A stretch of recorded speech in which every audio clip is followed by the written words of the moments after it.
الرحمن الرحيم ألف لام ميم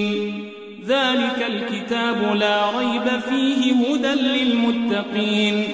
الذين يؤمنون بالغيب ويقيمون الصلاة ومما رزقناهم ينفقون والذين يؤمنون بما أنزل إليك وما أنزل من قبلك وبالآخرة هم يوقنون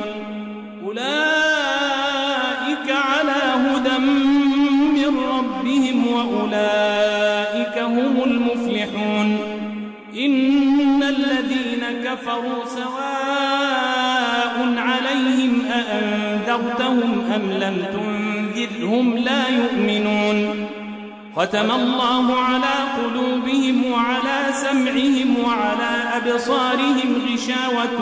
ولهم عذاب عظيم ومن الناس من يقول آمنا بالله وباليوم الآخر وما هم بمؤمنين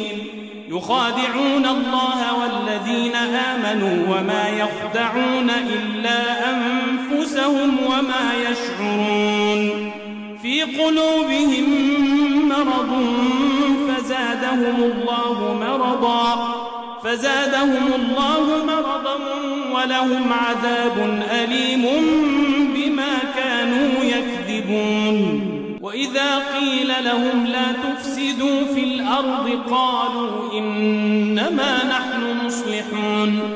ألا إنهم هم المفسدون ولكن لا يشعرون وإذا قيل لهم